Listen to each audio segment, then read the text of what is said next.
2 அணில்கள் மரத்தில் ஏறி ஓடி விளையாடிக் கொண்டிருந்தன. அதில் ஒரு அணிலுக்கு கடவுள் பக்தி அதிகம். தோழனான மற்ற அணிலுக்கோ கடவுள் நம்பிக்கையே கிடையாது. திட்டமிட்டு செயல்புரியும் பத்திக்கு கடவுளே தேவையில்லை என்று அடிக்கடி சொல்லும். விளையாட்டு மிகவும் சுவாரஸ்யமாக தொடர்ந்தது. விளையாடிக் கொண்டிருக்கும் போது பத்திமான் அணில் வழுக்கி மரத்திலிருந்து கீழே விழுந்துவிட்டது. காயம் எதுவும் படவில்லை என்ற போதிலும் கொஞ்சம் அடிபட்டு வலித்தது. பெரிய ஆபத்திலிருந்து என்னை காப்பாற்றிய கடவுளே உங்களுக்கு நன்றி என்றது. இதைக் கேட்டதும் மரத்தில் இருக்கும் அணில் சிரி சிரி என்று சிரித்தது. பக்தியுள்ள அணில் சொன்னது, கடவுளை நம்புற நாங்கள் துன்பப்படுத்தப்பட்டும் கைவிடப்படுறதில்லை.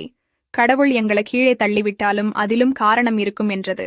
தன் நண்பனை வேதனையோடு பார்த்தது கண்களை மூடி, கடவுளே இந்த அவமானத்துக்கு ஏதுவாய் நான் ஏதேனும் தவறு செய்திருந்தா மன்னித்திடு என்றது. அது கண்ணை திறக்கும்போது ஒரு கொடூர காட்சியை கண்டு நடுங்கிவிட்டது. மரத்திலிருந்த அணிலுக்கு அருகில் ஒரு பாம்பு நெருக்கி வந்து கொண்டிருந்தது.